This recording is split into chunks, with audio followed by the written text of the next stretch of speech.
Good evening, everyone. How are y'all today? It's Monday. Boy, is it Monday. It's been a long day today, and I'm running behind on everything.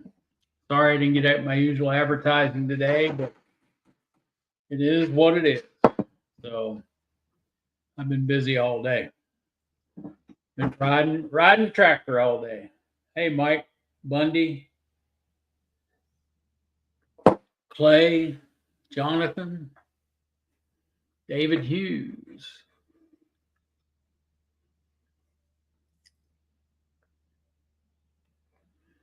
So, Clay, you said you had a long day today?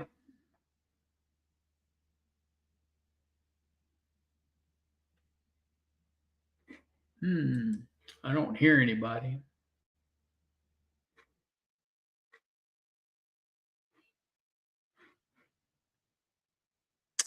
Wonder why that's still playing.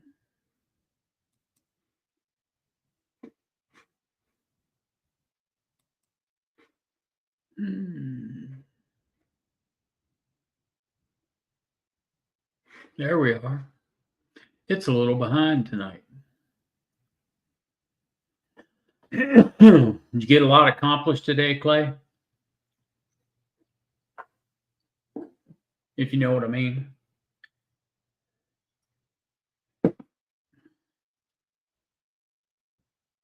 Hey, Roy, how are you tonight? Can everybody hear me okay?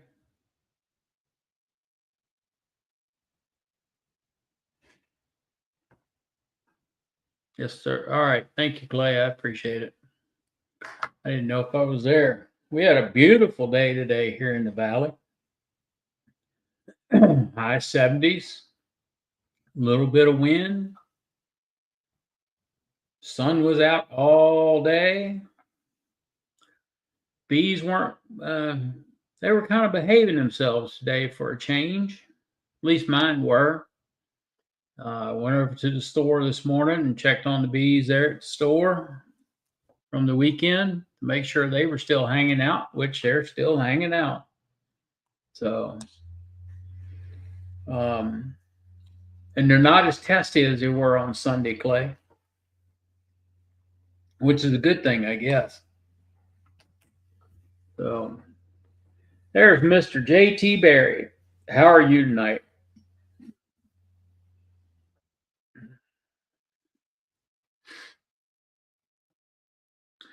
JT, is Kathy with you? Oh, yeah, my eye. It was a little swollen last night. So, yeah, they were calm for a minute till everybody started digging through them again. Jonathan class was great. We had a great class, great bunch of people. Um, we had 10 of us there, just right for that number for for that type of class. Hey, Kathy, how are you? Hope you had a good day at work today. So, yeah, it was a really good class. Hey, Tar Heel, how are you tonight? There's Mr. Brian.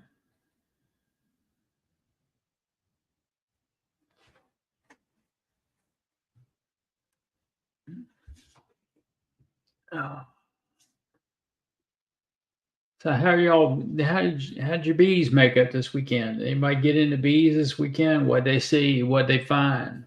We were in bees all weekend.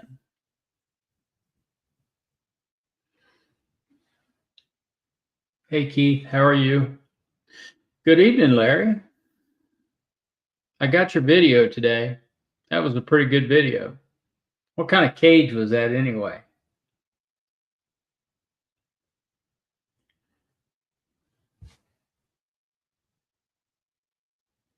Two bee brats. How are you this evening? Highland caught a swarm yesterday. That's a good thing. Easy beasy cage. Okay. That's a different style cage, Joe, isn't it, Larry? That's not the typical easy beasy that I'm used to seeing.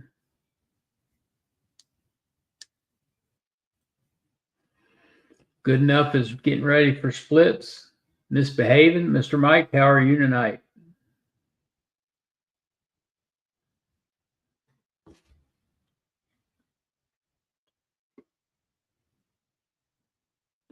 Yep, we had Darren at class. Clay was in class.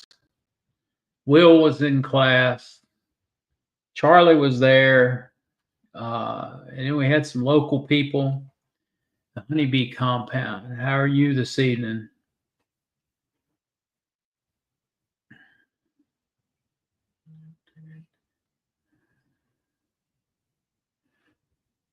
So it ended up being a very informative class, especially for people that have never taken this type of class or built a cell builder.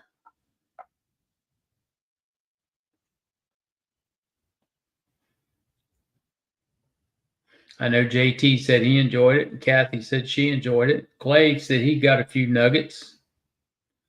Darren said he got a few nuggets too. So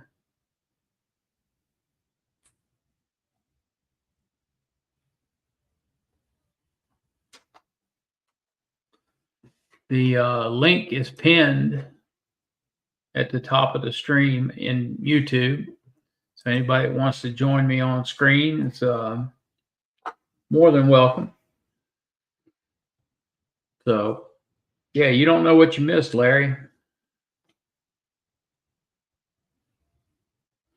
Oh, there's always value in drones.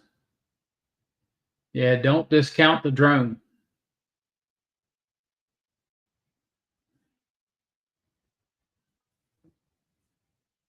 Drones are in a hive for a reason, not just to mate.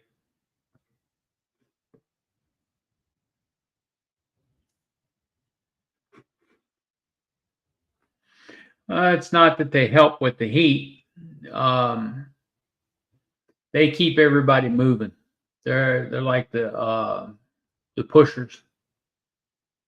They keep everybody moving. They're there for the morale of the hive. So don't discount them. When they're tired of them, they'll chase them out. When they don't want them in there anymore, they'll get rid of them. How big was a monster swarm, Clay? Did you catch it at your favorite person's house?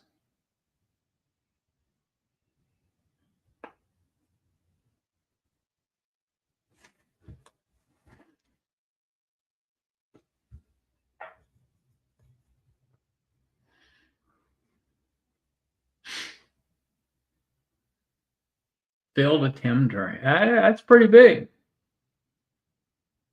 Yeah, that's pretty big, Clay.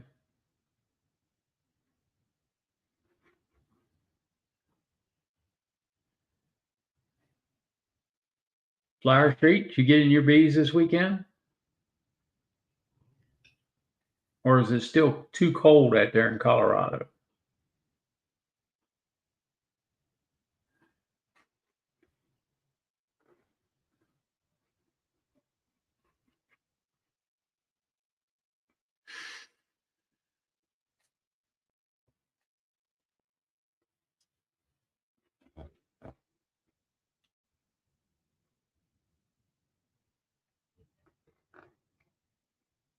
So what kind of split you getting ready to do there, backyard? And how many are you going to do?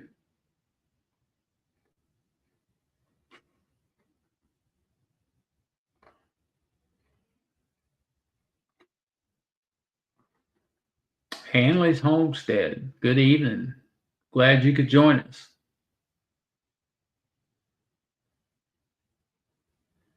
That was a good thing to do. Help out your local bee store.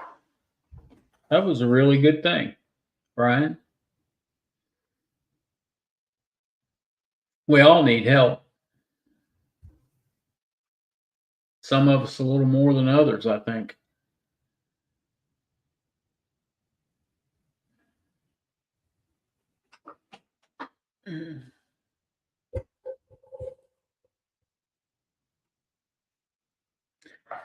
Five nukes.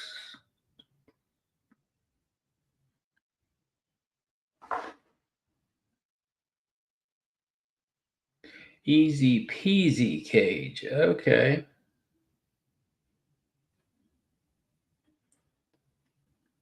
Somebody's trying to be a sound alike, right? Hey, Jason, how are you?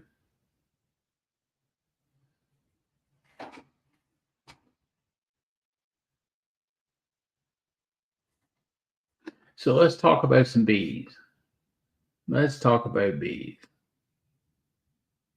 Eddie, good evening.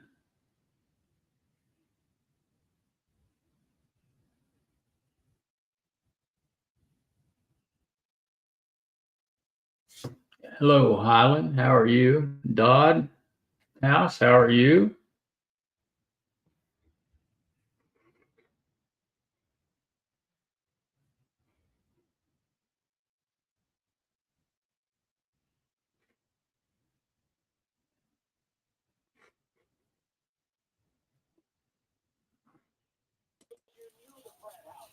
Good evening. Hey, I thought I'd bail you out. Looks like you're all alone. Yeah, my usual sidekick hadn't shown up yet. That's all right. We'll get along without him. So did I see you are getting ready to do some splits? Yeah. So Friday, I usually have my friends come over and help me out. And so what we did is we converted my hive. So I try to go into winter with two deeps. Some of them had two deeps, some had supers on them. They're kind of a mess of all kinds of different things. Mm-hmm. Because I had a lot of losses, I really only had like 2.5 hives. But the one hive was extremely strong, and I'm probably going to do most of my splits from that. So what we do is we take the queen, we put her down in the bottom box, the bottom deep, Mm-hmm. put her in there with about a frame or two of brood, or not really very much. Mm-hmm. And then above the queen excluder, I have all the brood up there. And the plan is for the next couple days, the brood will be either hatching out or maturing, getting capped over. What basically want to do is you want to remove any viable eggs for them to create queen cells from. Because when you take those frames away and you put them in a nuke for a split, um, I'm using queens to create my splits. I Mm-hmm. don't want them to go create their own queen. Okay. So I purchased my queens at least this time of year. Just a note to that, I find that when I buy my queens prior to around May 1st, when we're pretty close to that now, I have not much had much luck with the queens that I'm getting. I'm getting my queens from Iowa. I don't know exactly what these people do. They claim they're naturally mated. Well, the question is how many drones do you have in Iowa right now? Yeah. So I know that when I've bought my queens in early April, they've been junk. Um, I've had some of them that have literally just shriveled up and the bees ball them up. I'm like, I've never had that happen with queens before. So Mm-hmm. I stopped trying to push my season into early April. I will now not do my splits until May. Well, this Um, year's been a weird season, a weird winter. This yeah, doesn't happen they very often. they they Um, all they all end up a little weird, and it I follow Ohio weather. My daughter's out there. Her weather is very similar to ours. She tends to be a little bit warmer than we are in Connecticut. mhm. But New England, you don't know what's going to happen. I mean, next week it could snow, but Yeah, I don't think so. Not this year. yeah. These are winters. This winter reminded me of winters of the '70s and '80s So I'll when. give you a quick story with that. I grew up in the Boston area in the early, well, in the 70s, early 80s, and I played junior high baseball. Or at least I remember this season. And our baseball season, like our first game, was early May. Well, our first game got canceled because we had 6 inches of snow on the baseball field. Wow. So I hope I don't see that again. Yeah. Hey, Nancy, I'm getting background noise out of you. You are. Some kind of music. Okay, I'll turn it down. Boy, it took me forever to get on here tonight. I don't know Yeah. what was going on. I was pushing too many buttons. I didn't know if I was even going to make it. I was riding a tractor when at 7:15. Yeah, I was out in the yard all day. I was at my swim class at 7 this morning, and then back home with 5 packages and 5 queens by 9. So that was interesting. I Yeah. hadn't I hadn't done packages or queens since 8 years ago, since I first started. So I had to figure that out again. But we only lost one queen. Well, that's good. So I think I know where she's at, though, because I have a package that did not want to go in its box. And it had a real pretty box, and it was a lovely box, and it smelled like a healthy hive, and they just did not want to go in that box. And their how queen, are how are you installing them? well, the queen I took out of her package. Well, there was a couple different ways, but so this particular the queen I was trying to take out of the cage and clip her and mark her because they're mated queens, so I want them clipped and marked. I didn't want to go looking for them in another week and possibly have them take off on me or something else. So I wanted to clip and mark them. Well, that worked okay for some of them, but the others, they just had one that just kept flying off. I'd catch her, she'd fly off. I'd catch her, she'd fly off. And so I think she landed a couple feet over in a package. Well, the package queen, the queen that came with the package, was already in the hive in her little box, Hmm. because I decided I wasn't going to clip and mark them anymore after this. Two of them took off on me, and I got the first one, and then the second one just really took me for a ride. So I thought, well,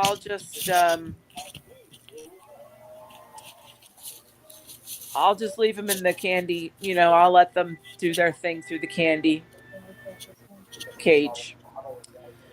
So then I have this one package did not want to go in the box. Their queen. That's not me. So the queen, they did not want to go in the box. They wanted to stay in the package. So I kept looking at them. I'm looking at them, and then I put a queen excluder on top of the box I wanted them to go in, and I kind of tilted them. I don't want to dump and bang and crack and all of that. I don't think bees should be jostled around like that. So I just set it on, and then a bunch of them did come falling out onto the queen excluder, and then underneath the queen excluder would allow them to go down into the hive where their queen already is. They have a queen in a cage there. They still didn't want to go in that box. So what I'm thinking is that queen that I lost, That's where she went. that's where she went. So I've been using a lot of spritzing sugar water this year, and I really like it. Comes in handy in lots and lots of situations. Um,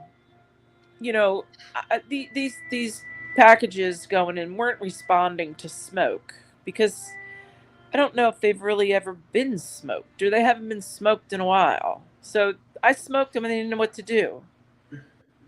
They didn't go down and whatever.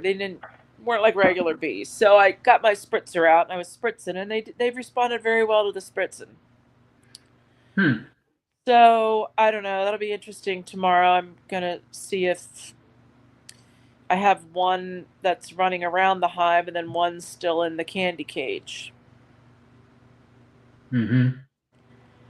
But so yeah, it was interesting. I hadn't done packages in 8 years, so I had to remember. Yeah, you don't use it, you lose it, right? Yeah, we just fumbled around. This is a new girl. I have a mentee with me, and she doesn't know how to do cages either. So we were just frickin' fracking, got it done, and only lost one queen out of 10. Hey, that's a pretty good average. Yeah, Well, so that was that was your weekend. no. I was just my day today. Oh, that was your day today. Yeah, You I had getting bees markets. over the weekend? I had markets of Saturday and Sunday, which were disastrous. So that's behind us. We don't want to talk about that anymore. How was your classes? How did everybody get home safe and all Oh that? yeah, everybody got home safe. Yeah, all the little goodie bags. All their goodie bags. So it was a good class. Good. Had some people picked up some nuggets that Yep. they learned a few things. We had some first timers there. They learned some things. I Good. learned some things. So Good. yep. We found a mated queen down in the bottom of the cell builder. I don't know how she got there, but she Oh. was mated queen in there. Huh. Yeah. That was kind of it was a really interesting Sunday. Very interesting Sunday. But it was a good day. It was Saturday and Sunday were good days. It was a good good class. Everybody, I feel like everybody learned something. Mm-hmm. So yeah. Yeah, it was a guy named Mark Antunes brought these up, and this guy's been dealing with packages and teaching for 30 plus years, I think. So I knew I was going to be getting whatever I was getting was going to be decent. Wasn't going to be all starved and frantic and like, growling and all that kind of carrying on. So Yeah. they were all nice and docile. They had plenty of feed on them, and even I was Yeah. down this last hour. I was trying to watch what they were doing. I dumped it over a queen excluder, and then the Yeah. inner cover had to try to go down, but they weren't even going down through the queen excluder. So, Right. but I was there with no veil, no nothing. I stood there in front of them. I think I even had my dark pants back on again, and I stood there for about an hour, and they didn't even know I was there.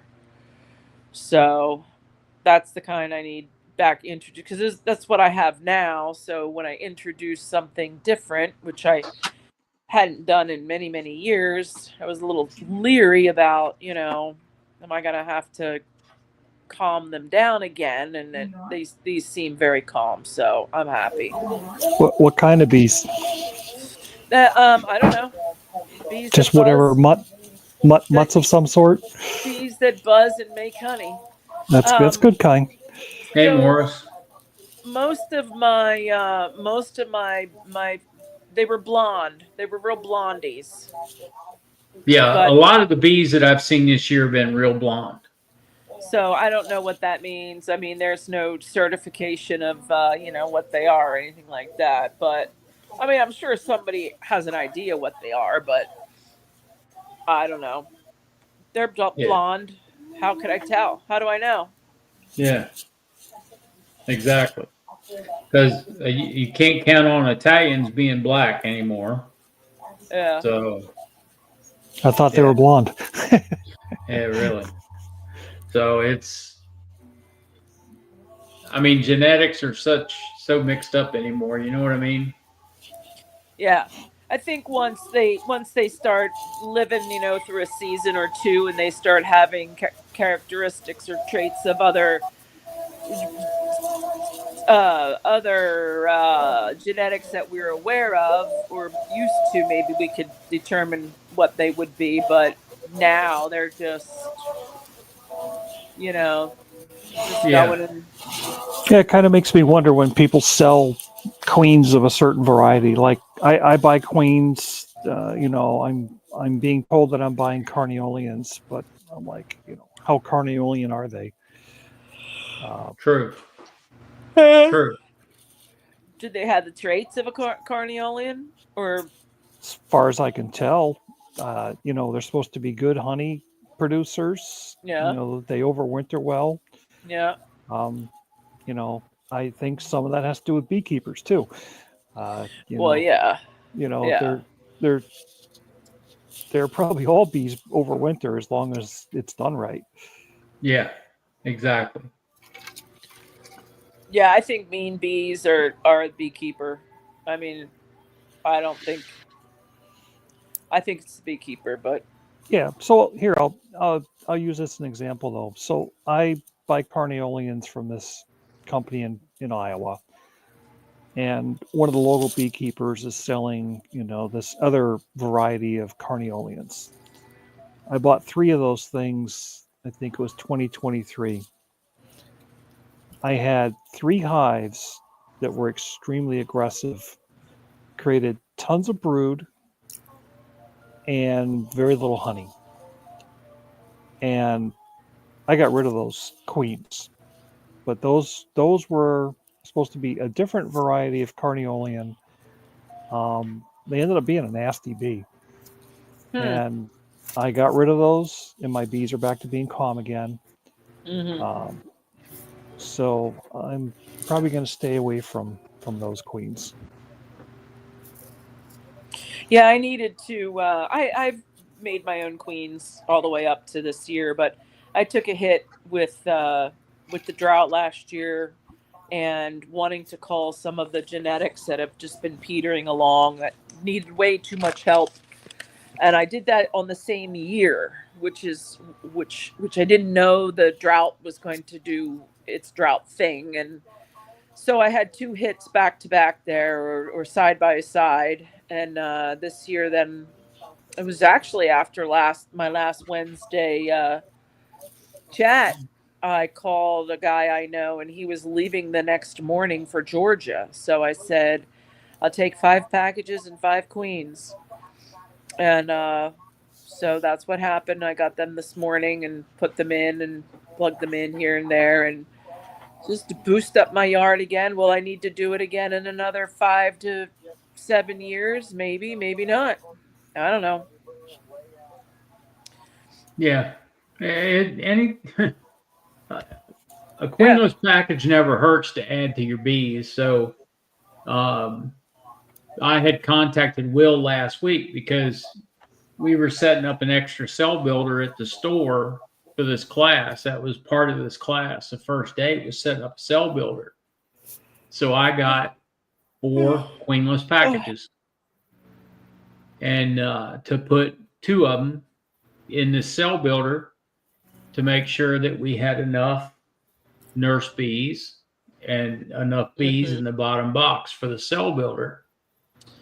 Well, we dump packages in it, and next thing you know, we start finding virgin queens down in the bottom boxes. Oh, geez. Yeah, that was a surprise. So I didn't know you could get queenless packages. oh yeah, 'Cause that's really all I needed. That's all I needed this year, really, was bees. yeah, yeah. Typically, early in the year we get 1 or 2 because we start mating queens. We start dropping cells the end of March. Mm-hmm. This year it's totally different, but we usually start dropping cells the end of March, and we usually get a queenless package. Takes care of 2 mating nukes. Yep. And we couldn't do it this year, so we didn't get any. Yeah, I had those splits. There's 3 splits I made that were weak, and then I thought, boy, if I could just get bees, because they're making queen cells now. They didn't. It was like it was a long time they weren't making them, and now they look good, and they're all full of royal jelly, and they just look wonderful. So I was like, I wish I could just get like a bunch of bees and add them to those Yeah. splits.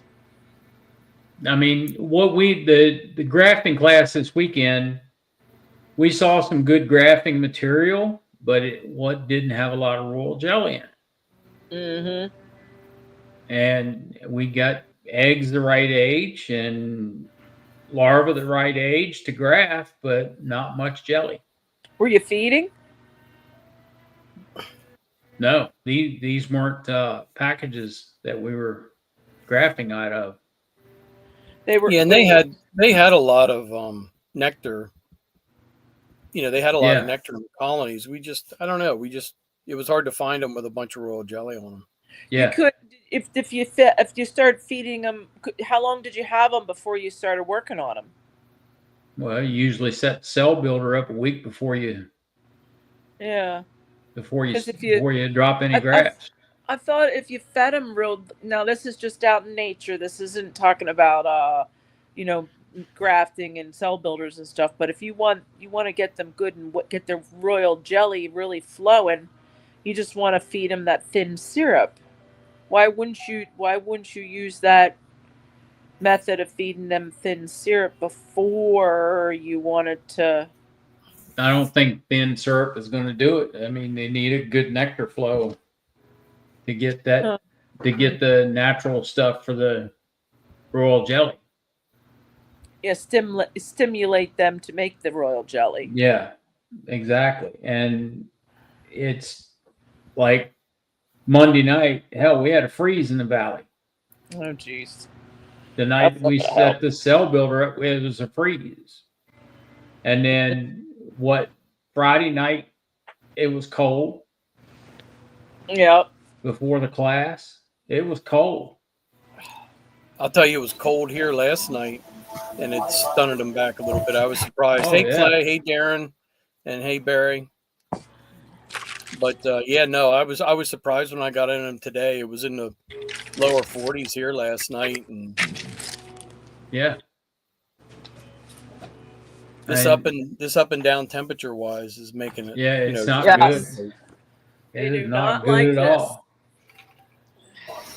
Now, Bill, you're talking about royal jelly. You're talking about in your donor frame. In other words, your grafting material. Yes. Yeah. Okay. You were looking at dry eggs or almost. It had a little bit in there, but it wasn't the milky color. Royal jelly is more clear. Yep. They're a lot easier to graft when there's a whole bunch of it in there. It was I know. Just a bit of a challenge. Hi, Tom. How are you? I don't know. The sawmill fella, I texted him, asked him if he was getting on here tonight, and he hadn't answered me. He might be sitting on the couch asleep. It's hard to tell. He might have had a hard day today. It wouldn't surprise me any. I mean, he was tired when he left Sunday. So, how have you been, Tom? So, you got some nuggets out of class, didn't you? Didn't you, Will? Yeah. Yep. I didn't know. I don't have my little note in front of me here, but I didn't realize that. I kind of didn't realize how the whole egg process went with them standing up, and that then they fall over in kind of into the jelly. Yeah. And I was able to see really well, the eggs standing up, the eggs laying down, the eggs just, between the different frames, the eggs that were just starting to get fed royal jelly.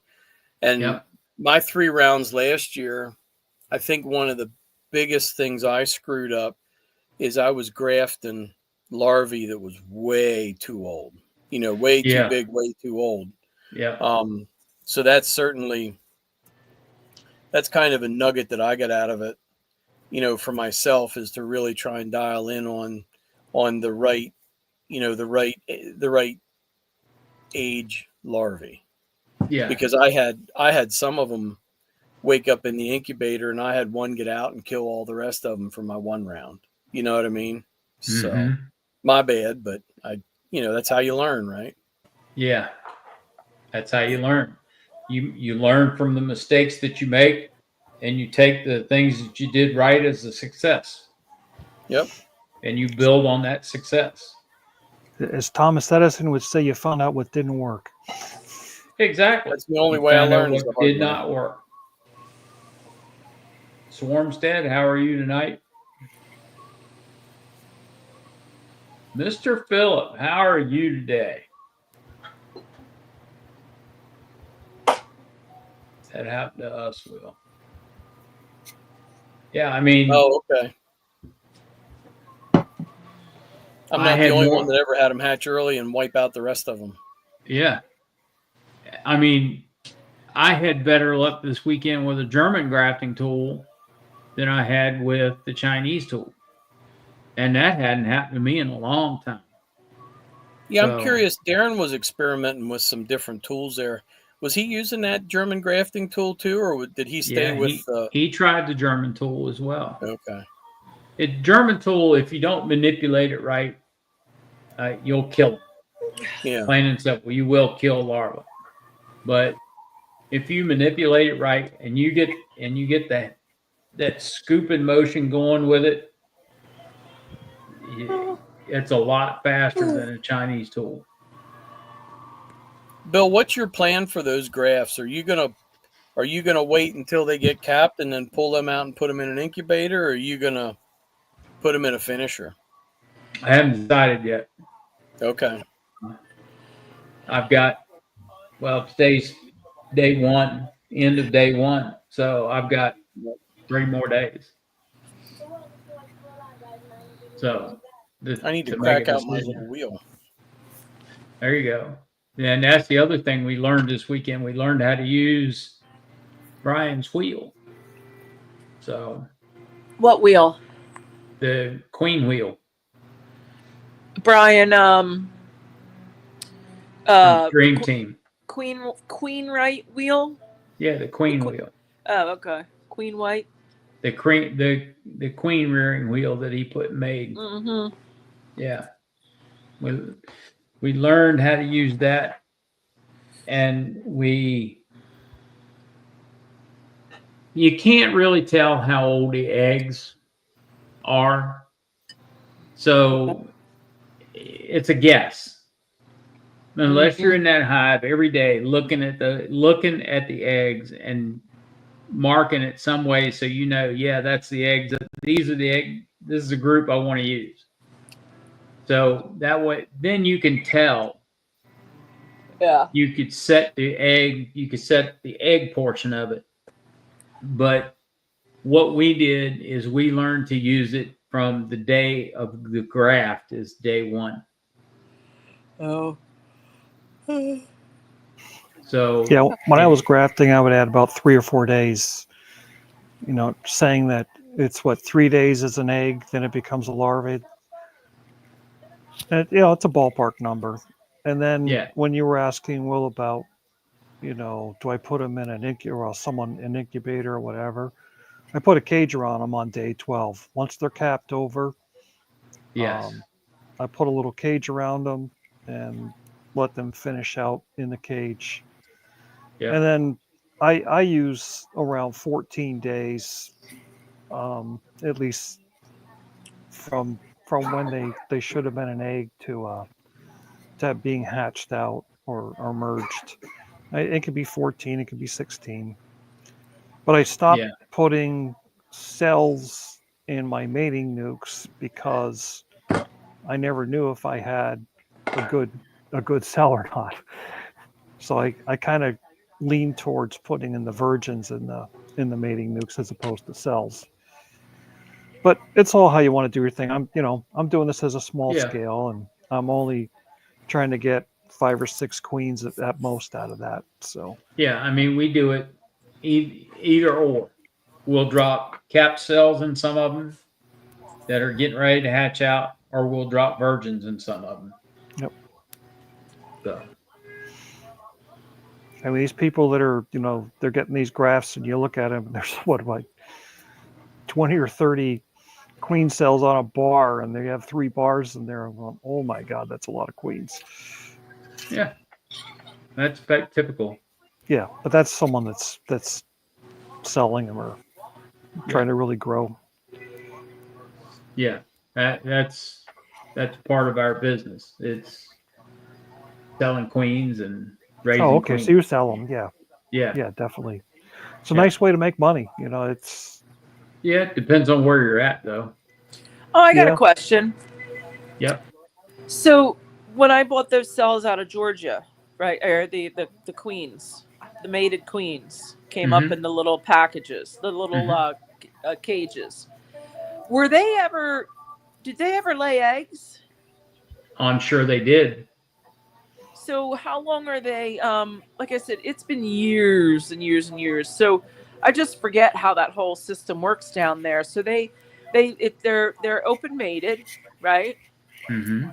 And then they're in a little mating box, and I guess they see that they are mated and laying eggs, and then they box them up with some attendants and put them in with a package, right? That's pretty much every queen breeder does it differently. Okay? Yeah, but I can tell you how we do it. I've got a good idea how they do it. Once we get a mated queen that comes back to the mating nuke, we check our mating nukes every night, every late afternoon. We know when our queens come back from being mated. Yep. So we will pull those queens. We mark 50% of the queens, and 50% of them are unmarked. Yeah. Because we sell both.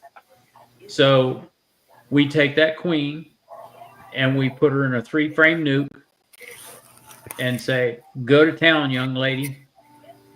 We'll come back in 2 days and check the pattern. If it's not a good, complete fan pattern, a hole here, a hole there, she can miss a cell here and miss a cell there. We'll let her go. But if she's got a true shotgun pattern, that's the last time she ever lays eggs. I think the question, or just to clarify with Nancy, if you're buying a package, they're typically with mated queens, right? I don't think you would put a virgin in there. At least I hope not. They are mated queens. And yeah, the packages, the queens in the packages, but I also had bought 5 just queens in queen cages. Right, and they came in California cages, right? Yep. The wooden ones. Yep. So the way they put these packages together in queens and everything down there in Georgia, the queens are typically not at the same place as the packages. They pick them up from somewhere else and bring them in. And if say they're going to shake 3,000 packages of bees that day. They go pick up 3,000 queens.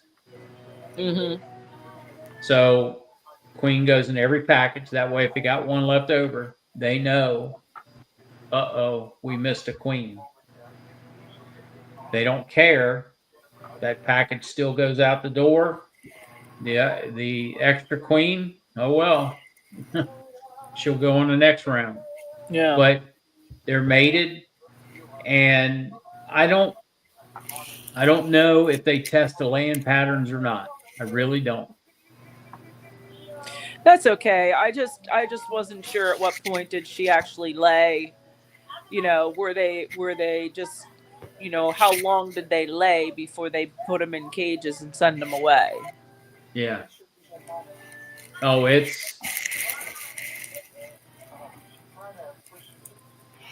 they could be there. They could be there a week. They could be there a day. It could be there 2. It depends on what the demand is on the package. Yeah. They're awfully skinny though. They're they're skinny. Their abdomens are real, like or where it goes to their thorax, like that section of their bodies. Yep. And they're real, like pointy. Like mine are usually round. My queens are like rounded, and these have distinct, they're a diamond shape, coming out from the I don't want to, not abdomen, but I don't know. They just look different. They look very angles. They got lots of angles on them. I Yeah, think their abdomens contract when they're not laying, and then they stretch back out again once they start laying again. Yeah. Yeah, they'll fatten up again. And that's one of the concerns, when you don't know where the queens are coming from, is how long ago was it taken? How long has it been sitting in a cage? They'll bank these bees. So what they'll do is they'll put them in a cage, bank them with a whole bunch of attendants around them and things. And I've heard that maybe a week or two, that you don't want to really go beyond that. Some people will say it doesn't matter, but they will start shrinking down again. And I don't know. I would like to see a good pattern, like Bill was saying, that before I sell a queen to someone, that it's demonstrating. But I guess as a small beekeeper, I can do that.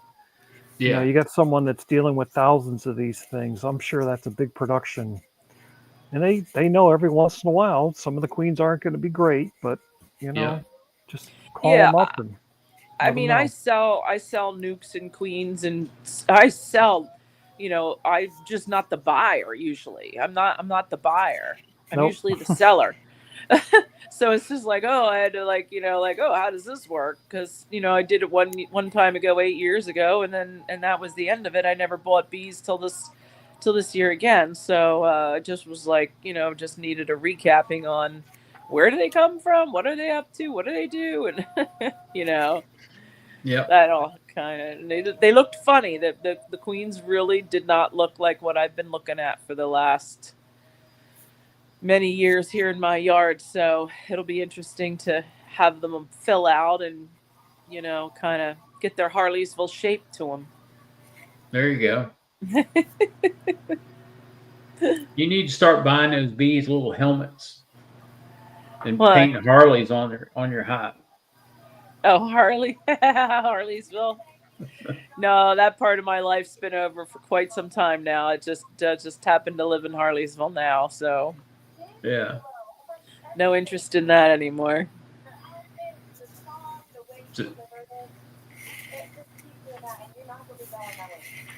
So Will, what's up with you? I ran through my hives that I've set up with Demaray and checked the upper brood chambers, and actually squashed a couple of supersedure or emergency cells today.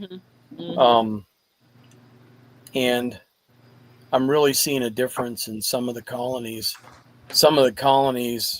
I kind of understand, Bill, where you were saying with the Demery doesn't work out for all of them.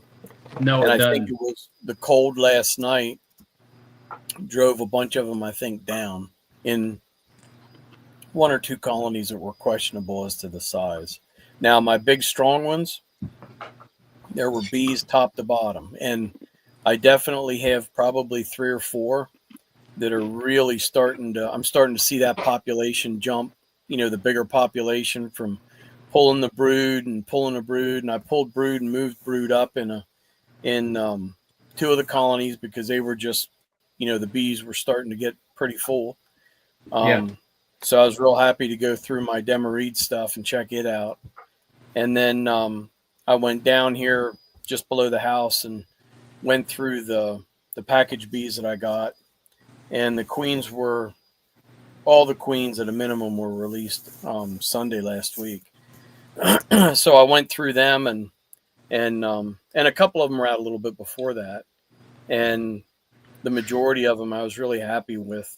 Of course, they're diminishing in size a little bit, but they're going to start hatching out here soon. I found a lot of brood, a lot of eggs, and all the sample ones that I hit. So I was pretty pumped up about that. I'm going to run through. I gave them each just maybe like a quarter of a pollen patty, and I gave them a quart jar of thin syrup, and most of them had consumed. The patties were gone.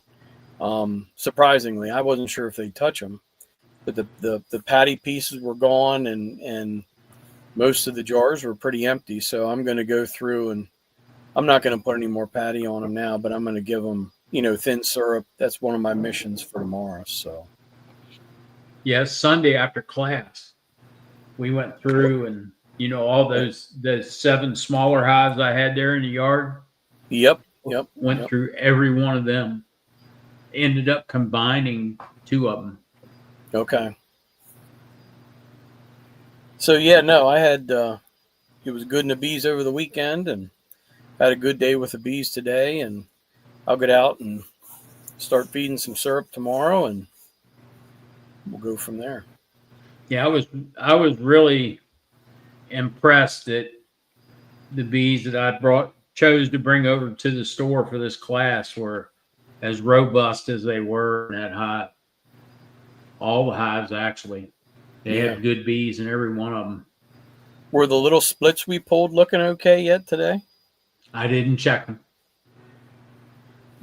There's a lot of bees over on that end of the building.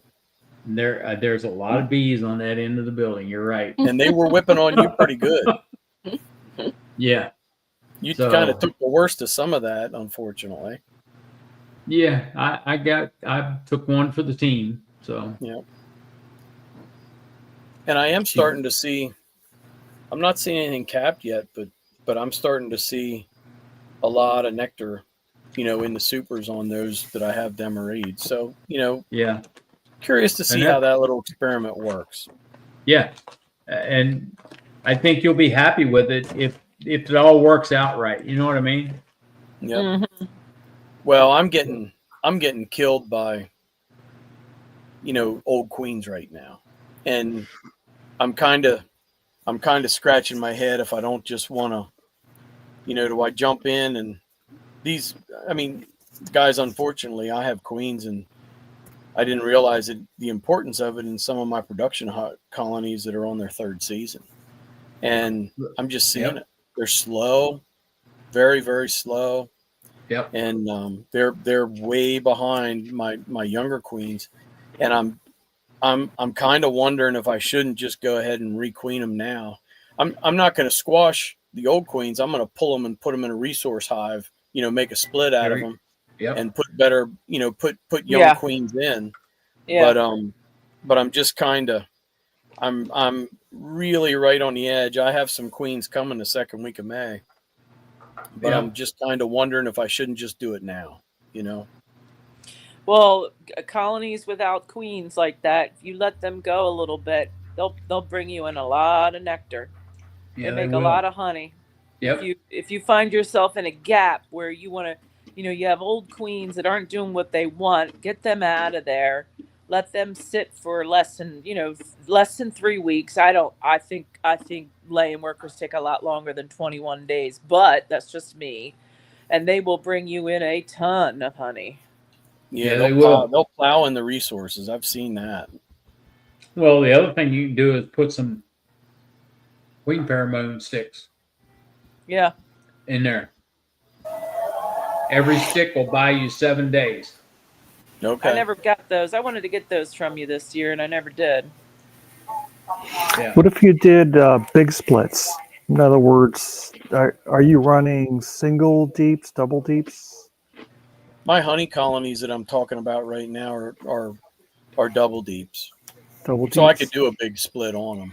Yeah, you could almost take a whole box, 10 frames, dump a new queen in a split like that. Now you got a strong split.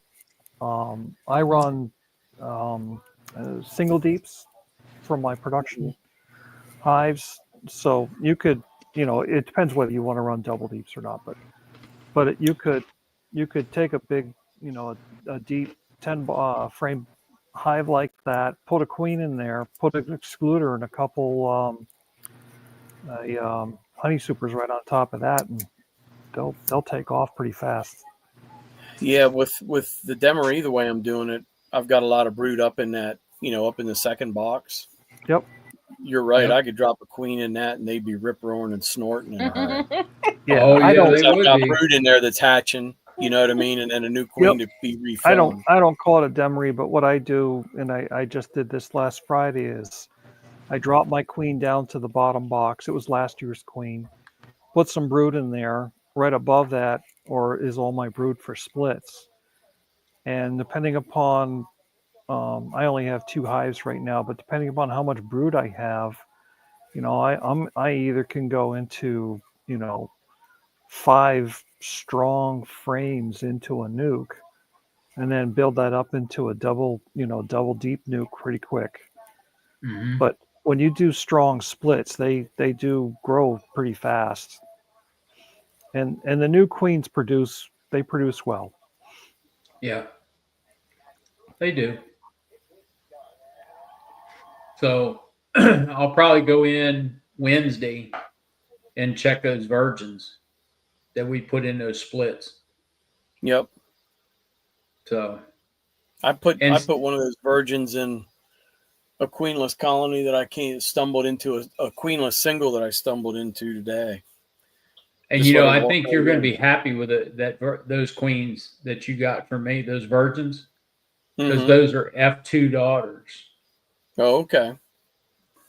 So everything that I had was an F1 daughter. These are you've got an F2 virgin. Okay. So I think you're going to be happy with them. And you saw the temperament of the bees. Mm-hmm. They'll have the exact same temperament. Okay, cool. Yeah, we'll What see how will they I go. be looking for? I'm gonna go already. I was at swim class this morning at 7. So Okay. Well, it's about your bedtime anyway. I know I'm fading. Good night. Good night, Nancy. I didn't want to night, just Nancy. leave. I didn't just want to walk out without saying goodbye. Well, I appreciate that. Thank you. See ya. Bye. So, Phil, come in here and explain what this question. What are you asking me?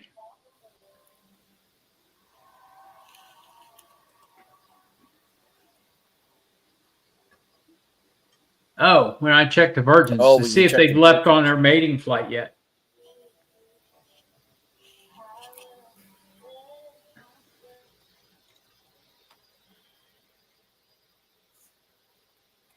Well, I don't care about temperament until they get back.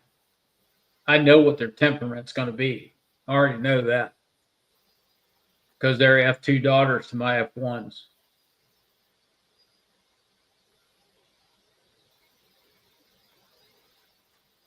There's Charlie. Good evening.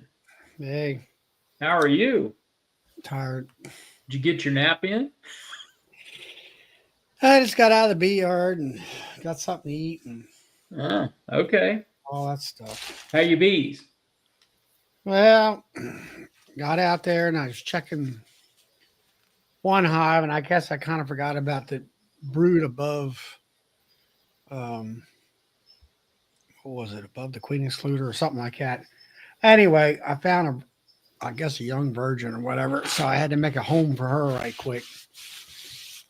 And hey, Brian and Bundy and who else? Clay. And anyway, I got that done. And so it was getting late, and I went out there after lunch, and the queens that I dropped in last Monday, they all were released, and I pulled all the cages and stuff out of the boxes, and then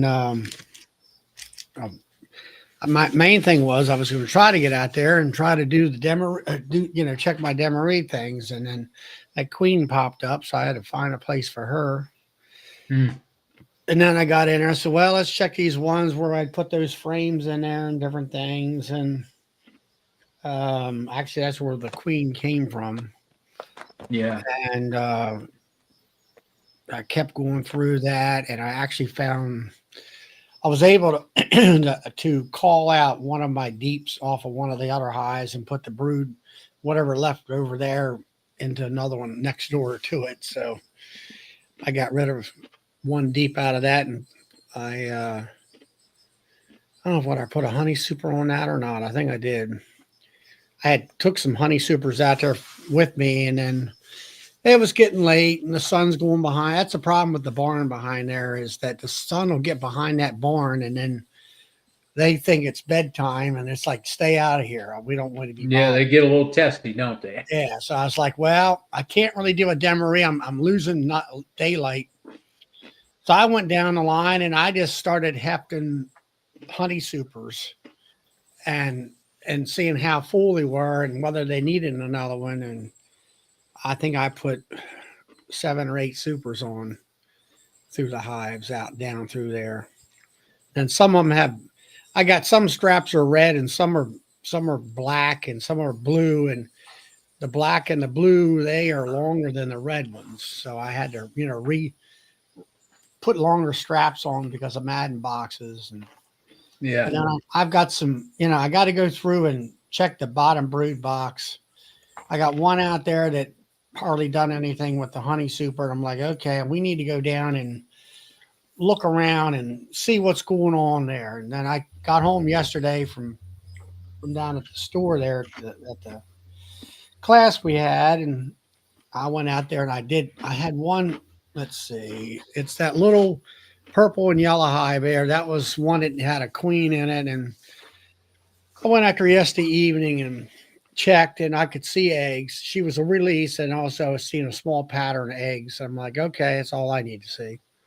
Put her all back together, let them be. So hopefully, it seemed like all the queens are all the queens had been released, and some of them I could see eggs. I found some eggs. It was one of the things where I just wanted to get the hardware out of there and all that stuff. So I got that much done and got my honey supers on. So I'll say I'm buying myself some time. I'm kind of happy. I mean, some of them supers are pretty doggone heavy. Mm-hmm. So they're bringing in honey, so it doesn't. We ain't in our major flow, but we still have some pretty decent honey crop going on, pretty good. So did you get home, Will? Yeah. We took the scenic route back and stopped at a couple, national parks, national monuments on the way back up the road. But yeah, everything went good. But yeah, I was tired I've been doing a lot of running. I was talking earlier, Charlie, I just can't believe, man, some of these 3-season queens, I go up to some of my newer queens and they're really building and they're starting to, fill the supers and there's a lot of bees on there. And you got a ton of brood frames. Yep. And I was moving brood frames around and stuff, and from the bottom to the top, but then I come across one of those queens. It's 3 seasons, her 3rd season, and there's just not the population, not the brood. It's kind of killing me that I need to get them out sooner than later because I'm just wasting time right now. Right now, I mean, yeah, I that's what happened to me last year. I'd have a little brood like that on one of the frames. Yep. Best thing for you to do is just to jerk her out of there right now. Yep. If you can get a queen. I can. And have her out of there for 7 days. And then go back. This is what I did last year. It happened to work out just right. It was 7 days. I went back. You could shake off every darn frame, cut out all the darn queen cells off of every frame, and then put her in there, and your acceptance rates will be, by that time, they're hopelessly queens. They got nothing else they can use to make a queen, and they have to accept her if they want a queen. So, yes, I would just get it done. Just get it done. And I got one out there right now, like I was saying. It 2 mediums and a queen excluder, and the honey super's like I'm going like this. I'm like, what the heck? Yep. Next door, it's heavy with it. Wants another super. And I'm like, okay, we got to go down in here and see what kind of brood pattern I got. And if I can pretty much tell by just the population alone. That's what I'm noticing, just by the population in that top box. Population alone. I mean, and I look at the queen super or the supers, and I can tell. Yeah, you go in there on that super, And the one that's heavy, it's like I said, it's got bees across the whole top of that honeysucker. Yep. You can still see, they're on top, they're covering up the supers. That one's heavy. It's like, all right, put another one on right away. And it's all about population. Yep. Well, and catching the timing right too with when they hatch out on that upper brood box before they start backfilling it with nectar too Radio much. on or something. Somebody's got a radio or TV on or something. All right, there we go. But yeah, catching those brood frames up top after they're hatched out before they start putting too much nectar in them and trying to get that timing right, Yeah. Well, I'll tell you what. So before we answer this question that's on the screen, Mark asked me a question. I told him I'd get back to him in a minute. No, the virgins that we're talking about, Mark, are virgins that we found in some Anel hives that were support hives this weekend. So they've all been accounted for, but we haven't dropped any cells yet at all. So let's go to Michael's question. On a queenless hive that is filling up supers with nectar, do you think a swarm could move in? It depends on how strong that hive is right there. It's not likely that they'll move in. I would be trying to get a queen in there as soon as possible. Yep. The key is, if you're going to drop a queen in there, is to have some frames of brood and nurse bees, though. Because I've been in that situation where, I was out without a queen. I didn't have any brood in there, and they just did not want to accept a new queen. Having brood and nurse bees is really big into your acceptance. So if you can drop a frame of brood in there with that new queen, that would be the way to go. Yeah. Evening, Phil. Hello, fellas. How y'all doing? How are you? I'm doing good, except I'm licking my wounds. Go ahead, Mo. Go. Got my dog out here trying to be stubborn with me. Yeah, we've been waiting for our queens to go out and get mated and come back, and we were waiting on 16 chances, and we might have got 9 of those. And then I screwed around and killed at least 2 or 3 of them with my all thumbs. So one of them got some paint on her head and her antenna, and the other one I literally just killed her. I mean, she might be alive, but she was laying there, looked like dead for a long time, barely moving with the bees working on her. But we put her back in there and closed it up. But did she faint? It wasn't I don't think she just fainted. I think I crushed her. What happened was, it was kind of an honest mistake. We were checking one, and they had a queen. They were queen right, but she didn't have enough bees or enough food or anything in there. So when we checked the one next to it, it was packed with bees and had lots of food. So we found that queen and put her in a cage. And then Noah said, "Well, let's switch this frame over to trade a couple of frames out so we can give them some food." And we did. And then he goes, "Oh no, I didn't check and see if the queen was on that frame before I stuck it in there." So now he hands me a frame, and I look at it and don't see her, and lay it down behind me on the lid of a hive. And then we go looking through that box, because we know we got one queen in the cage, so we know we don't have to worry about her. So we're looking for our queen, and I said, well, let's just shake every bee into this compartment. They'll fly out and come back to where they came from. And we did that. And then when I turned around to pick up that frame or something, she's laying on the lid of that hive dead, with her mark and everything, because I laid that frame down on top of her. So yeah, it was kind of a tough deal. And that was the one, she was next door to the one I just got some paint on her head, and it was just a little bit, but they say you can't get any on that antenna. Mm. And then the bunch of bees was trying to clean her up, and Noah said, clean her up. Well, those bees didn't do anything but spread the paint out more. So we ended up dropping. Did she die when you painted her?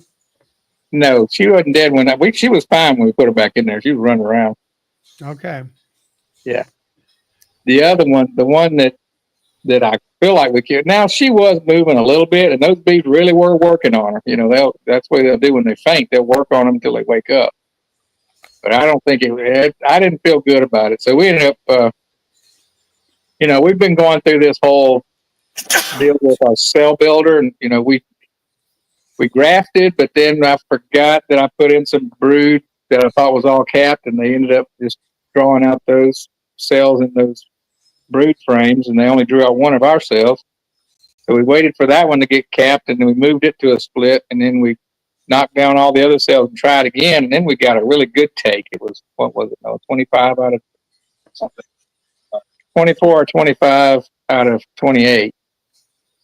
And then we went back like 3 days after that to check on them. That was like on a 2-day check. They had started that many. And then they had torn down every last one of those. So Really? I said, well, we must have had one of those cells got by us and there was a virgin running around there. So we tore that thing apart. We dumped out every bee, couldn't find her, took them out to the side, shook them through a queen excluder, put it all back together. And I said, all I know we can do now is stick a frame in here with eggs. And if they draw it out, then we took care of that virgin. If they don't, then they're happy with the one they made. Yeah. So we went in today, and that frame we put in, I think it was like 6 days ago. So it had cap cells all over it. It had like 10 or 12. Yeah. So we cut some of those off and stuck them in those that I had totally screwed up, you know, to give them another chance. And we took out that frame and put it in a split. It still had, I think we cut out like, it had more than 10 because we cut out 8 cells, maybe more than that. There was a bunch of them along the bottom. I said, these may swarm with all these cells. But we moved it, and we made a split with that frame, and now we're going to graft again for the 3rd time tomorrow. Let's give it another shot. So that's where we are. We're doing good, though, on swarms, and we got good populations, but I'm a little bit like Will. I had dreams of grandeur. I was going to have all these new mated queens that I'm going to be able to just go through and freshen all my whole everything. You know, if any of those old queens were causing any problems, I got your backup. But now I've got 6 maybe. Yeah. And 3 of those are sold. You know, we didn't know. So I've got 3 or 4 to play. Well, and that's not necessary. Well, I guess it is true because we did go through. We've still got about 4 or 5 walkaway splits to check tomorrow. When we made everything, when we made our breeders queenless, because we did all these we got now were cutout cells, which is the way I've always done it. When we did that, we basically went in and made splits on everything. So we've got our just normal queens we're waiting for. They should be mated. So hopefully we have a better take on those. So they'll have, you know, a nice new virgin, and not new virgin, but a new young mated queen in those. And we won't really need that many, but I know I have in my mind 5 or 6 that I would love to replace. But I really can't because I don't have a mated queen. So anyway, I shouldn't be complaining. I've been fortunate, and I've caught a truckload of swarms already. No, I do have a question, though. I don't know where these swarms are coming from. I marked most of my queens out in the country, and I haven't found a marked one yet. I've only found like 6 of the 11 that I've caught. Well, I had to check some of them, and none of them have been marked, so they're not coming from mine. But what I'm seeing is the brood that those swarms are laying. It's whole frames, 2 sides. It's perfect. Oh yeah. And does that queen just get like a extra burst of something, or is she really not that old? I don't know, because they say they're a year old, right? She could be younger. And she just the reason they leave is they run out of room. Yes. And you Yeah, it caught could her and you put her in a clean hive with plenty of room, and she just goes to town. Yeah, it could be. She could have come out of a tree somewhere with very little space. Mm-hmm. That's a good point. I hadn't thought about it that way. But when I opened that up, I'm like, man, if I could get all my hives to lay like this, I'd be super happy. Plus, it's brand new comb that they just made. It's beautiful. It's that perfect color. And Oh yeah, it's that white paint. yeah. Yep. So, but anyway, what I'm doing with those, and I did make a video if I ever get around to editing it, is I'm putting 2 swarms in one hive with a divider.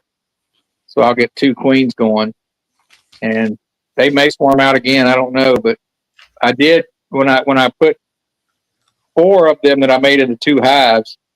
I was going to put a queen excluder and put like one comb that had some nectar in it, and take advantage of their propensity to draw and let them draw out their other frames. But those bees, there were so many bees in those swarms, and there's only 4 frames in there, and there were like 3 of those frames were like packed out with brood. So I said, these things are going to explode in just a couple weeks. Yep. So I couldn't make myself put the queen excluder on. I wasn't about to put a double D because I want them to make me some honey. So what I did was I just put a super of undrawn foundation on top of them with no queen excluder. Said, come on up.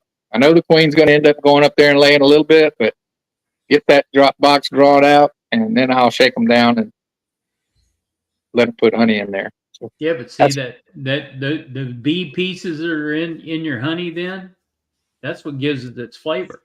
That's right. I know Nancy was on here, and she says if it's ever been laid in, you got to pull it out. I don't buy that. That's what a sieve is for. To clean the bee pieces out. As long as you've got 30 days before you're going to harvest, it doesn't bother me at all to shake them down and let them all. Now you do end up. One thing that makes me feel a little guilty is if you have a bunch of drones up there that they end up dying trying to get back to the queen excluder. I don't really like that too much. But yeah, you can give them a drone. Even if you give them a drone escape, half of them are going to die still trying to fight through that excluder. yeah, they're not real smart when it comes to that kind of stuff. But anyway, that catches up pretty much with what I've been having going on. Yeah, so we dropped a total of 50 cells this weekend. So out of that 50, I'm figuring 30 to 35 of them are going to take. That's good. So yeah, you were saying you were going to check on the virgins, and I guess I came in at the tail end of that, and I thought, and I knew you were talking about grafting, and first of all, I can't get my head right. I'm like, how has he got virgins already? And it's a long story. Okay. I got some queenless packages. All right.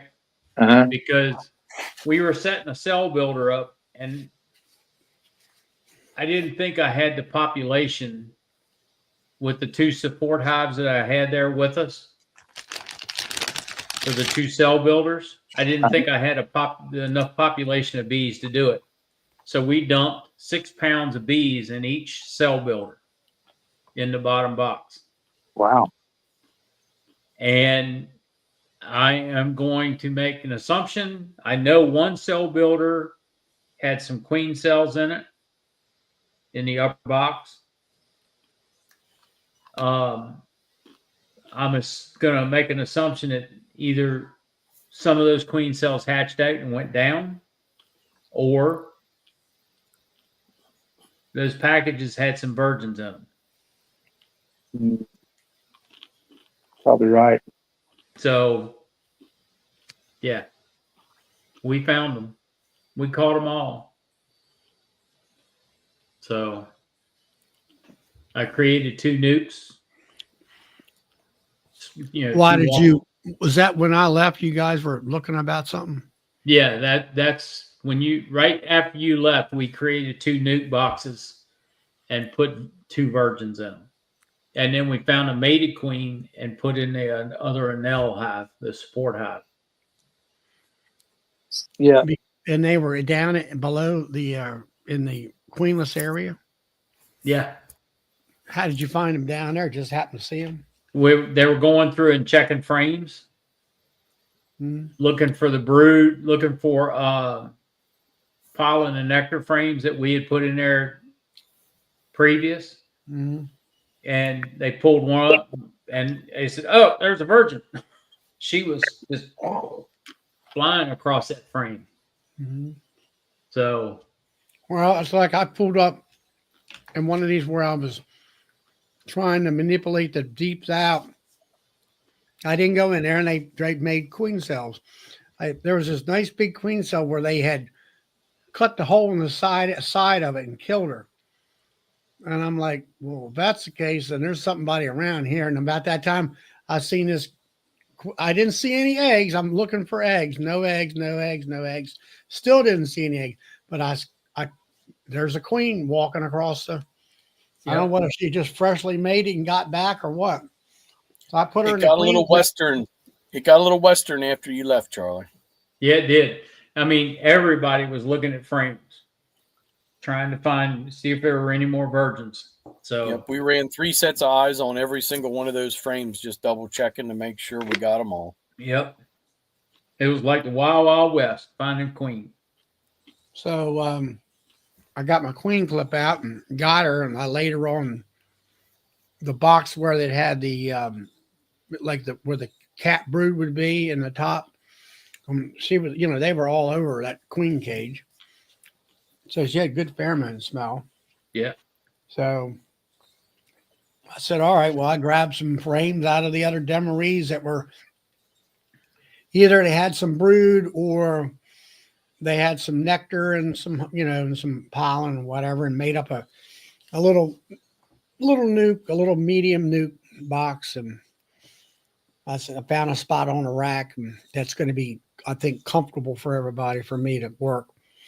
And then I went down and started shaking bees off the inner covers, off the hives. And, I got my Pro Nuke out there to do all that with. And I, made sure she had plenty of workforce with her, and dumped some, I don't know, a pound or a couple of pounds of bees in there.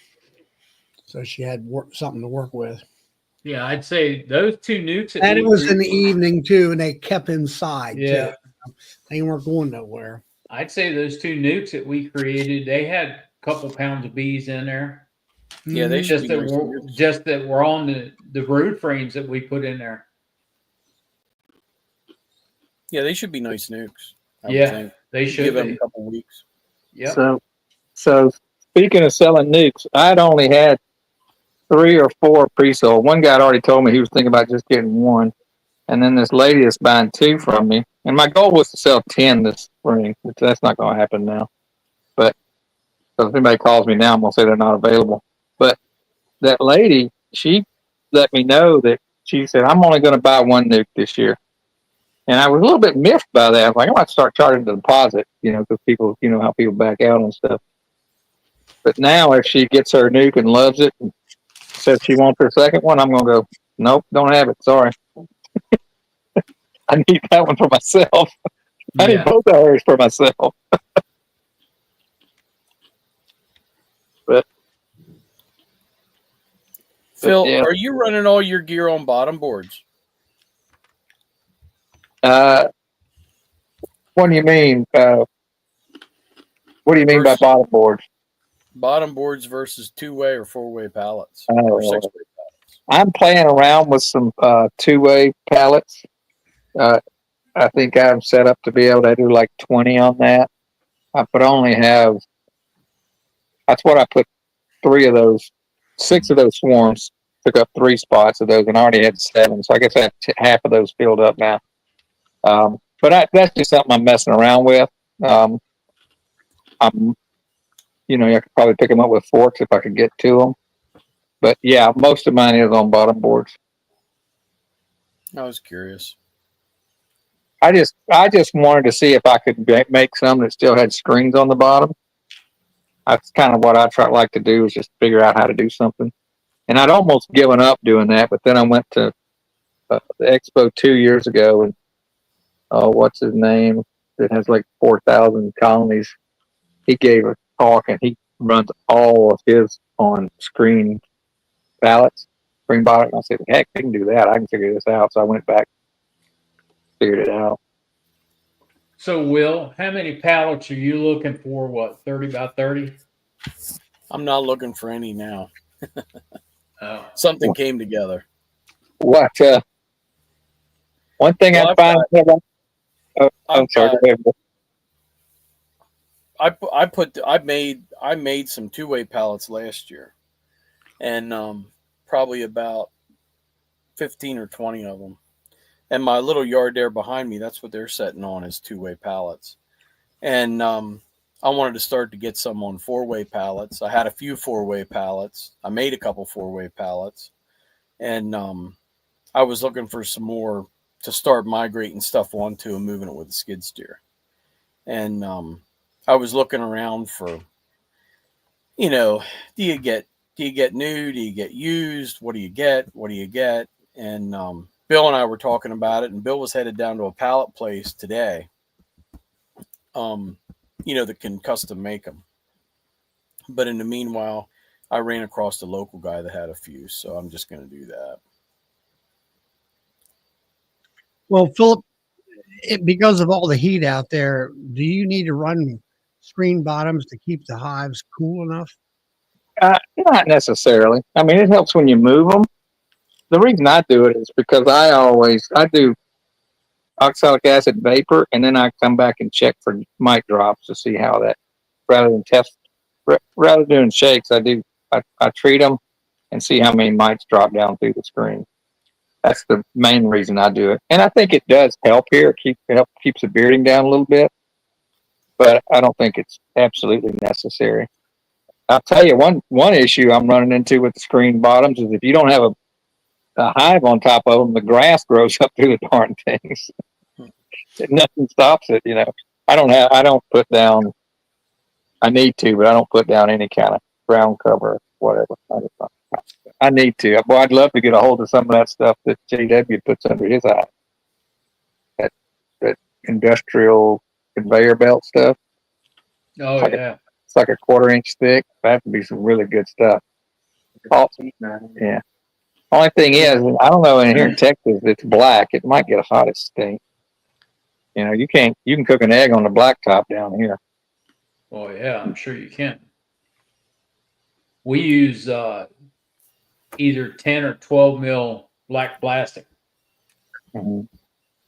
under the hives with stone on it. Don't use. Well, I don't know. Black might be okay. I was gonna say if you use 6, I've seen that nut grass grow up through this punch a hole and go right through 6 mil plastic. Yeah, it will. It's not as bad on black because it doesn't see any light, but you put that clear stuff down, it'll cut right through it. Yeah, Bill, I like that with the gravel on top. I think it's cleaner. Yeah, but if you're setting up a yard spur of the moment, which is what I hope to get into, I want to really get into this ag exemption type stuff where somebody needs it for their tax break, and I can just throw 10 hives on the trailer and go out there. Boy, horse and stall mats would be great, but they can get salty. That Magnolia being supply. I might try. I saw somewhere, I've heard salt water will kill the grass, and then I saw where somebody did vinegar in salt water and said it kills better than Roundup. Yeah, vinegar, salt water, and a little bit of Dawn, I think, really knocks it. I'm going to try that on some of my gravel. I need to do that, especially, and I don't really like that with the dead spots and stuff, but right underneath where it's coming up through the wire, can't even get a weed eater under it, so might as well. And that won't hurt the bees. With salt water and vinegar won't hurt the bees. No, because they go after salt water. Yeah.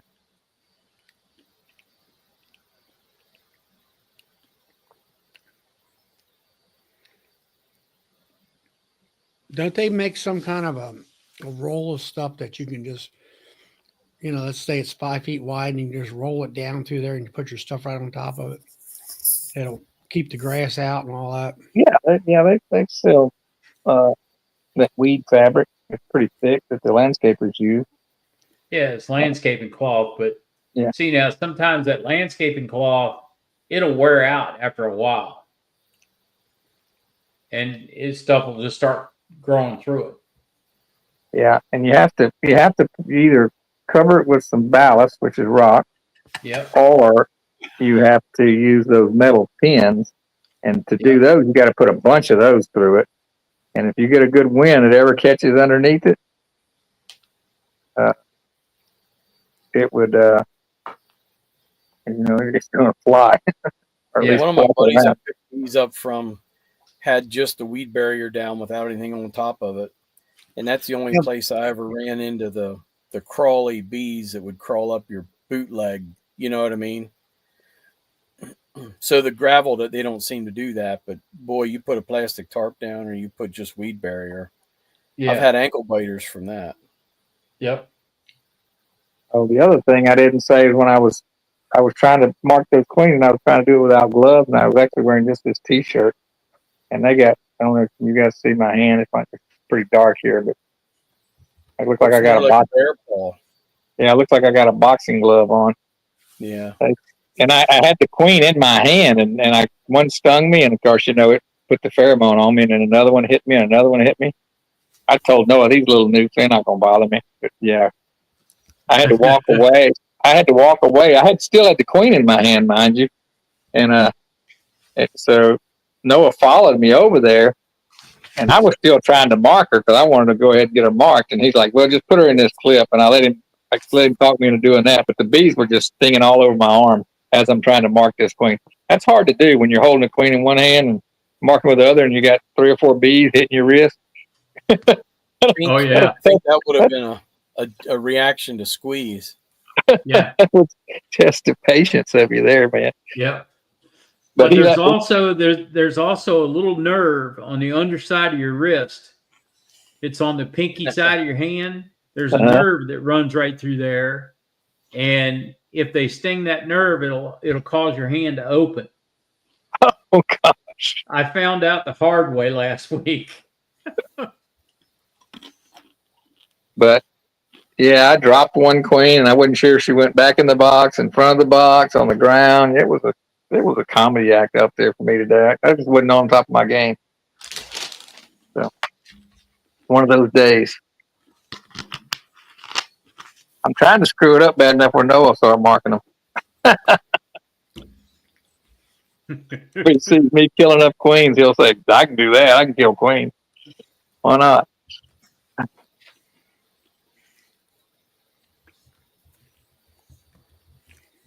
So I was doing pretty good. And I think one thing that messed me up is I've been marking them with my gloves on just because I'm working the bees and I'll stumble across one. I'm not going to take the glove off. It's just neoprene. And that's been working pretty good for me. But today I decided to go barehanded, and they just didn't feel right in my hands because I hadn't been doing it that way. Yeah. When I got stung up, I went and put the gloves on, and it kind of went back to the way I normally think they, feel. I try to do it gloveless, but then I get propolis and all kinds of stuff, and my fingers get about half sticky. You know what I mean? And then you get a couple layers on there, and you don't have the sensitivity right. Well, with the gloves, you get the propolis, and then it sticks. You're like a baseball pitcher in the rosin, Yeah. That queen will stick to your hand. I don't know if it hurts her, but she don't move. Then she's stuck on your finger, and you can't get her off, and you're trying to flick her into the hive, and you flick her, and she goes the wrong way. She takes off flying at that point. Ooh, the bad days we have as beekeepers. This wasn't my best moment for sure. And the lady that I'm selling the nuke to, she wanted to come over and go through them. She couldn't be there today, and I'm like, I'm so glad she wasn't there, because she would have just walked away. So I'm not buying bees from that guy. As many queens as he can kill in one sitting.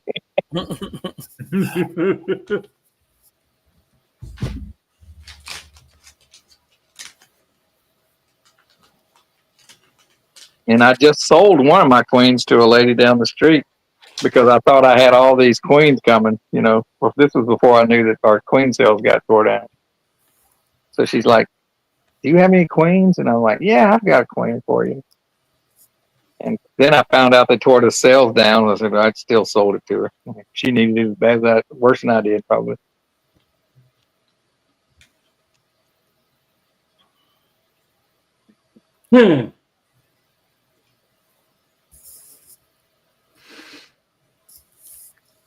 Tom's got a running thing over here with Clay about using herbicides to get rid of the grass under his hives. I just use some paraquat. Yeah, paraquat works. And then we used to use some stuff on the farm when I was growing up. It would make the ground barren for 7 years. You put it on the fence line. Oh yeah, it would make the ground barren for 7 years, and nothing would grow there. Hey Clay, thanks for helping out. You were my right-hand man over there with them hives. That was great. Oh yeah. Well, I appreciated it. I appreciated all the help. Yeah, you're more positive about our grafting abilities there, Bill. Those poor larvae we grafted went through a little bit of a ringer. I'm sure they did. I'm sure they did. I saw some of them, so yeah. But I think after everybody kind of got used to doing it, that's like I did a little better. I did a class for the local bee club last year, and the young lady named Amy that was sitting in the back there with Charlie, she was the only one out of 12 people that grafted that got a cell to take. Her very first time doing it. I just noticed a comment that Brian C. had on there about using roll roofing. It's kind of like when I needed a piece of Tyvek to put under my tent. You can only get it in like a 200-foot roll, I wonder how small a roll you can get. I guess you'd have to have other people go in, because I would imagine that modified bitumen is probably a 500-foot roll. It's probably about 30 inches to 4 feet wide, or maybe even a lot wider. I don't know how that would last, because I wrap my hives for winter with that, and till the UV beats on that a little bit through winter, that stuff starts to discolor. It gets lighter, and I'm going to say it almost sort of gets kind of brittle. You know what I mean? Like if you were walking on it. Well, I can see that, especially when it got cold. Modified bitumen is a felt. It starts out as a felt, and they impregnate it with asphalt. Yeah. And most of the time it has a little gravel, a little thin coat applied to the surface of it. I'm sorry, I was just thinking felt. Yeah. It's not just felt. And it's also, it's a good thick. I don't know even why I did it, but back early in my career, I went to a factory that made it. It was very interesting. Watch them, but that's basically what they do. It's a bitumen, which is like a tar that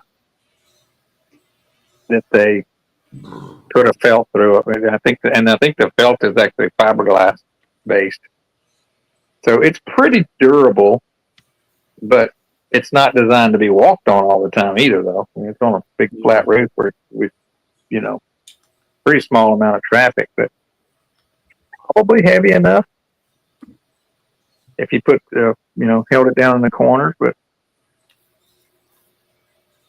so if somebody around me wants to buy some, I'd sure like to try it out. But like I said, I don't know how I'd get a small enough amount to give it a try.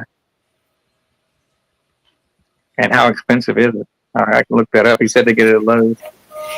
You can buy rolled roofing shingles. It's basically shingles in a roll.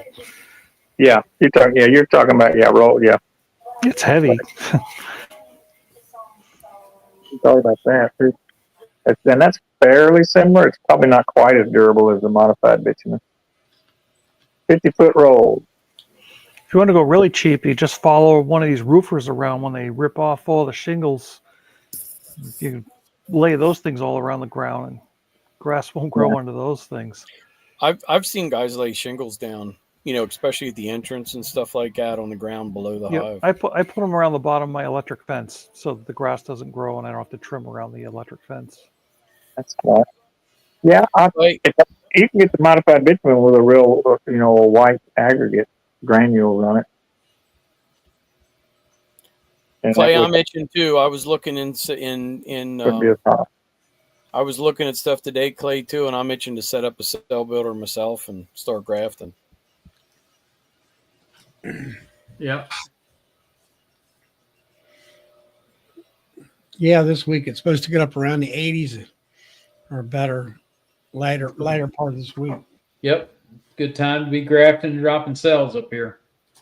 So let me ask you this: we did the grafting the first time, and then we left it in the hive, and the bees, actually basically polished those cells. Then we did it the second time, and they started drawing them out, and then they started tearing them down. Well, we pulled them out, and they've got like little bits of wax around the edges and extended down a little bit on some of the cells. But it's just been sitting here on my kitchen table. Is it okay just to graft straight into that, or do we need to do anything to it? Why not? I don't think that polishing amounts to much. Yeah, I don't know. I mean, we just left it in there because we didn't get a take. We didn't leave it in there for them to polish, but I don't think that had anything to do with it. What had to do with it, we had them queenless, or at least nearly queenless. We're also going to shake all the bees off, check the frames tomorrow before we graft into it, see if there can't be any cells in there. There could be a virgin or a queen walking around, but there's no way there are any cells. It's been weeks and weeks. And we took the one frame that had eggs on it out today.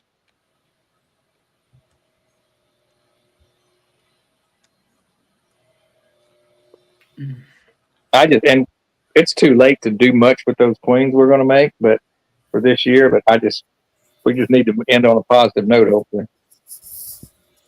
Prove that we can do it. There you go.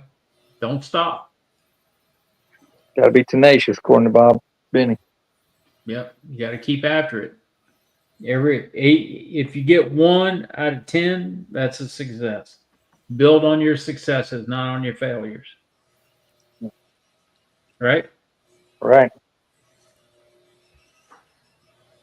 I got 50% myself, and Noah got really a lot better than that.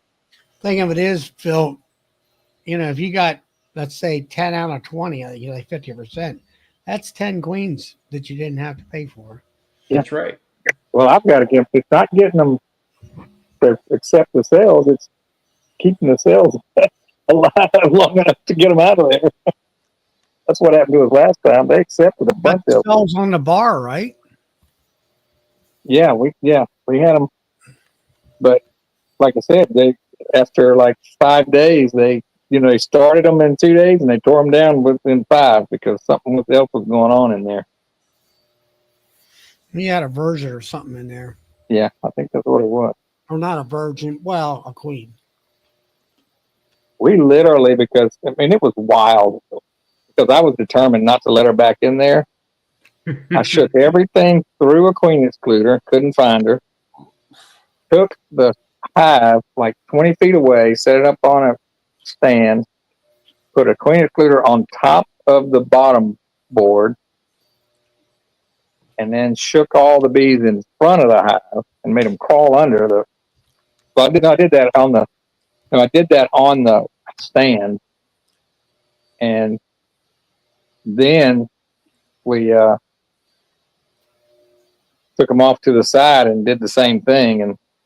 But I went back and I couldn't find her trying to get in up from the bottom. But man, there were so many drones under that thing, you couldn't see anything. It was just wall to wall drones trying to get through that queen excluder.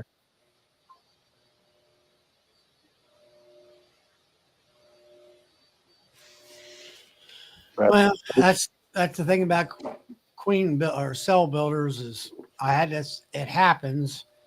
Another thing is if you get a virgin coming back from a mating flight, she can smell that hive. Yep. and she'll fly right into that damn cell builder because it smells queenless. Yeah. And you need to put a queen excluder underneath that thing on the bottom board or in the front door so she can't get in. Noah's got a good teacher, Tom. So what I am going to do though, that reminds me, Charlie, we're going to pick that box up and we're going to put a queen excluder underneath it. So anything that comes in there, it still could be a virgin. She'll have to crawl through a queen excluder to get to it. Yeah, I didn't even think about that. Because Mark said he puts a queen excluder across his entrance, but you can accomplish the same thing with putting one underneath your bottom box. Yeah. But I'm trying to talk Noah into not doing so many sales either, because I don't think the builder's as strong as it was, 2 weeks ago. How many So cells you doing at a time? we did 28 the time before, but So 2 bars worth. yeah, Usually- we did them over 3 bars, but yeah, that's about what it was. I'm going to try to get him to do like 12 or 15 maybe. So they'll be good sales if they take. Yeah. I don't want to have to shake more bees into it. I told him I'm ready to shift to honey production. We got to get these things set up to make honey one way or another. And these queens aren't going to help with that. Our season will be wrapped up middle of June. That's all right. Well, yeah, it's about right. Last year, the flow went into July a little bit, but that was unusual. But we're not like, the northern climates that go, through July and into August. And then by middle of July, it's just stupid hot. Everything's just baking around here. Now, Brian, see, I've been thinking about doing that same thing. We're putting a cell bar up on top of a demery because they're always they're drawing cells anyway. Yeah, they're always wanting to draw cells. I mean, beekeeping's a big experiment. Why couldn't you? Yeah. Well, my main thing is playing catch up here, I got to look at the demeries and pull brood and whatever, and if it needs to be, and I got the honey supers on, and I can only get so much done so fast. And if I could get out there during the day while it's nice and bright and sunny, while they're flying, it'd be a whole lot easier. I'm going to send Noah up there to stay with you, Tom, so you can get him straightened out for me and send him back. Everybody's been wondering if you were going to take the bait, Phil. What do you charge for dog training up there? What is it? He keeps saying Noah's the better beekeeper and teaching the class and all that stuff. So. Or maybe I'll go up there. I'll go up there and cut yards for a living. Whatever you do, clear snow. Where's Matt and Sandy? Hey, Joe. How are you Joe, today? sir. Me again, Joey. Yeah. It's probably getting hot down in Joey land. Oh, I'm sure it is. Yeah. It's been well over 80 several days here. How's it? Tom said send him up there. He could use a hand. It's Chuck's honey bee, Brian. Set of chicks? Yeah, it must be.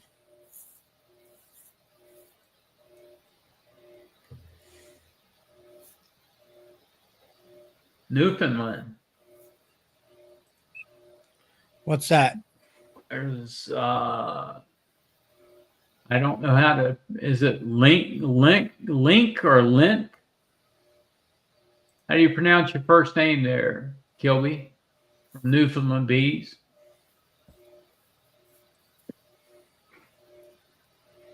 Link. Is it link or link? I Yeah, feel Link. I feel sorry for you. It Snow says Ooh. link. Dog. It says yeah. Well, yeah. Okay. All right, that's Chuck down there in Florida. There you go, Charlie. You can get right on that. Yeah, Yeah. right. Ah, jeez. There it is. Everybody is doing videos on Demarays. Yeah, the Demery Queen Cell Starter Finisher. Yeah. Well, I mean, really, I mean, like I say, when you get, it seems to me, if you get about 2 honey boxes in between the brood chamber and that's when that pheromone really dissipates Yep. and they go to town on making queen cells. So I It's worth just might, trying. It's worth trying, isn't it? Yeah, it's worth trying. I'm gonna try it. I got Yeah. I got a medium grafting frame. There you go. I got that one hive that I marked, as a prolific queen in there Yep. for her genetics. I figured, well, go in there with a hive lifter, pick up those 4 or 5 boxes, back it up out of the way, and then go down there and see if I can find some grafting material. There you It's go. a good it's a And good then- point. When I get back into the bottoms, here in 2 weeks or next week, and I start pulling some brood up, there's nothing to say I couldn't pull out a good frame for grafting and put it up top. All right. I'm gonna try it. I'm gonna try it. That sounds good. I don't know. Things are a little bit tight here. Like Sunday, I got to run to Georgia. So Is that when your Georgia run starts? this coming Sunday, we're leaving Sunday morning and we'll be back Tuesday night Okay. and all that. There's a question for you, Charlie, on the screen. Where at, Charlie? Do you put foundation in the mediums?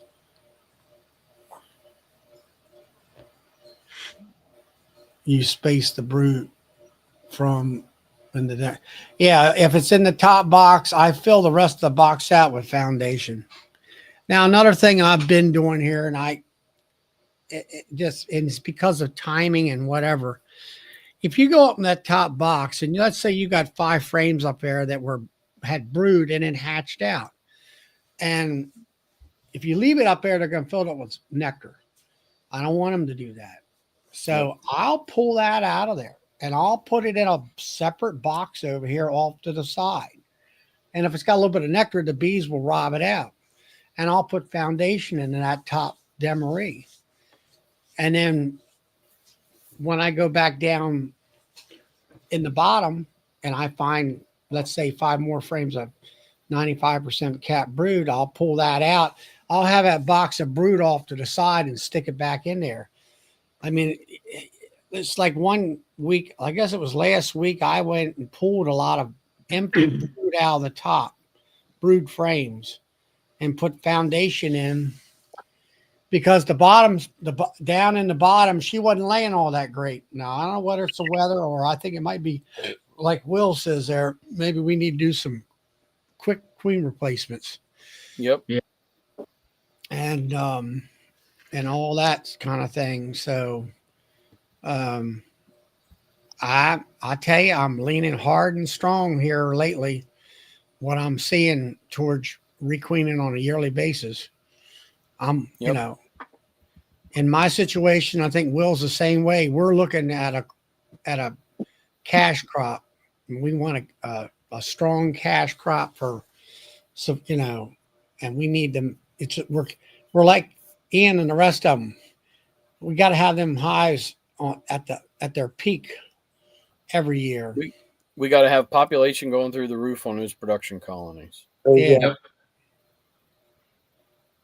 All that bee equipment's not going to pay for itself. No. My it's bees not. pay for them every year, but That's what I'm saying.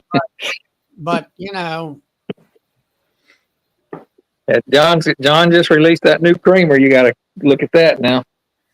I'm going to try that, Tom, as far as putting a grafting frame up there and see what happens. Now, when I say that, it's got to be a Demery that's got a population that is just,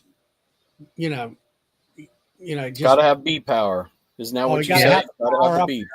I'm gonna try it on this one hive. That the one I want to graft. I want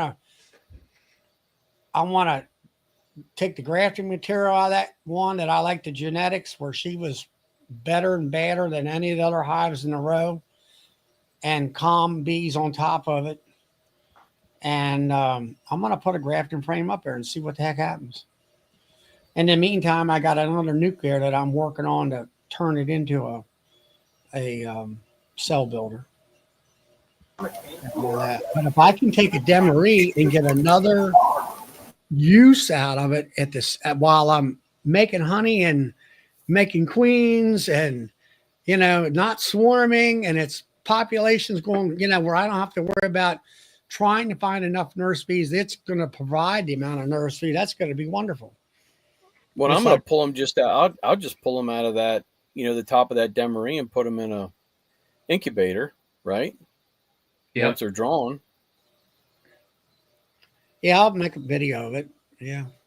But like I say, I got one there. It's actually I think it's that one right there behind me there. It's got them double yellow above below the purple. I think it's that one right there. And they're just hammering it. Yeah, my double deep behind me in this yard, there's two of them there together that are double deeps that I demoried, and they're ripping. You know what I mean? So that's the ones. Those are the two that I'll get down in, and maybe I'll graft out of both of them and just see what happens.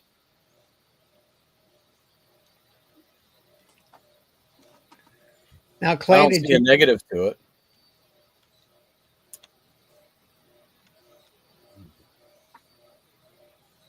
Brian, I won't cage mine. What I'll do, I'll wait for I'll graft 6 days later. The cells are capped, and I will pull them cells out, put them in an incubator, let them hatch in the incubator, and then I will mark them this year for the first time. It's easier. They're slower moving at that point in time.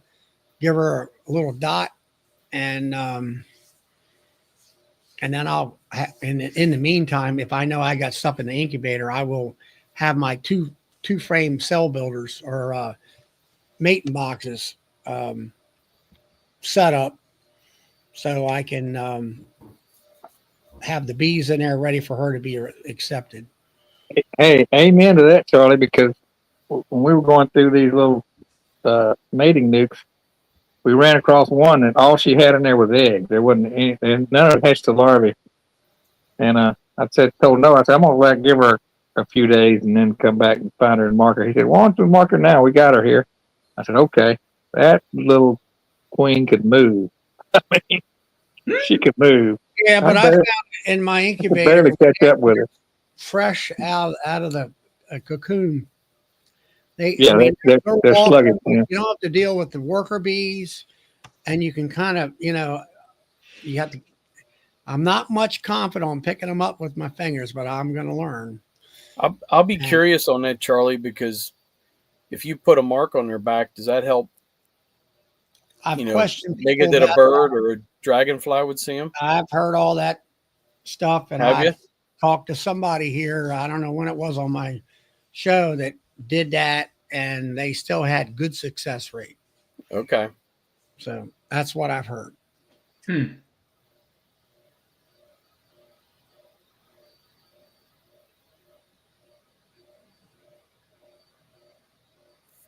We'll see what happens. Maybe that'll get her extra mated. I doubt it. Yeah. Put a little sign on her.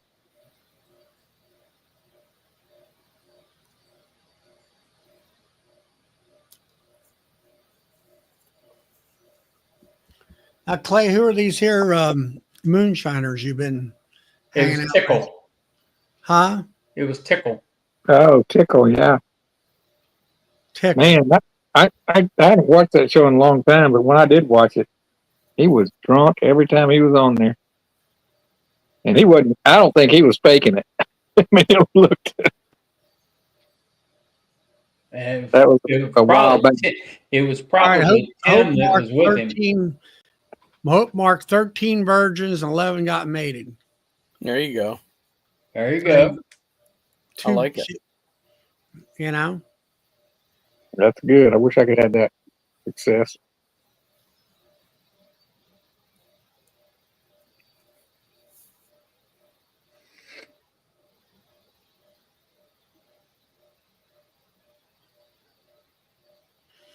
So anyway, you know. Well, gentlemen, it's 10 Yep. o'clock. Yep. I know everybody works. I got to get up early myself in the morning. So everybody have a good evening. If you get a chance, if you like tonight's chat or if you like the channel, hit the like button and subscribe if you haven't. When you subscribe, it helps us all out in the long run and keeps us around longer. So hit that subscribe button. There's 61 of you in here now, so that's 61 likes if y'all hit the like button. We do appreciate it. So we will be on Charlie's chat Friday night, and I think Nancy's going to have a chat this week at 6:30 on Wednesday night. Charlie's at 8 o'clock on Friday night. So we will see you there. Y'all have See a you, good Tom evening. and Melissa. Night, Tom. Night, Melissa. Good night, guys. Good All right, night. everybody. Good night, guys.